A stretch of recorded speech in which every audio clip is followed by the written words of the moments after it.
The state-ordered closure of a Valley funeral home has come to an end, but the business is still closed. Heights Funeral Home and Cremation had a long list of violations, and Denise was forced to shut down. Yeah, in fact, our viewers might remember over the summer, Heights, which is located there in Henderson, was put on suspension after those issues were uncovered. Joe Moeller joining us now live from Sunset near Boulder Highway to explain why the future of this funeral home is still so uncertain. Joe? Well, the executive director of the funeral board says Heights remains closed as the owners never renewed their licenses that were up in the fall. But taking a look at this building tonight, it's a little dark, but normally there are signs on that wall there that say Heights Funeral Home. Those are no longer there. The funeral board is still deciding what will happen to the operators of this business.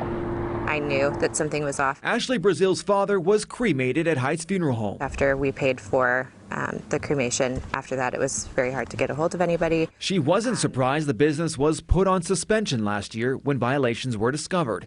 One violation being bodies incorrectly stacked on top of each other. The funeral board suspended its license for 6 months. And what was discussed at the meeting was the settlement was to have the licenses revoked for a 3-year period, and the board wanted a 5-year period. Jennifer Kant is the executive director of the Nevada Funeral and Cemetery Services Board. She says the licenses were not renewed as the board is still in the process of negotiating a settlement for remaining cases and violations. Additionally, they talked about another 5-year time period that Eric Lee's license, he won't be able to manage a facility. She says an agreement between Eric Lee from Heights and the board has to happen.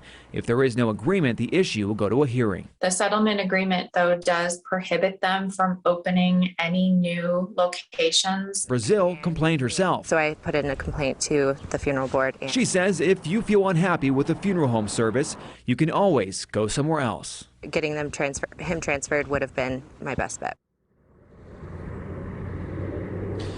Kant says Eric Lee has another location in Pahrump operated by another director. We did reach out to that location to see if we could get in contact with Eric to see if he had any plans to reopen Heights, but we have not heard back from him yet. The funeral board is set to meet next on May 24th. Reporting live in Henderson this evening, Joe Moeller, live, Local Now.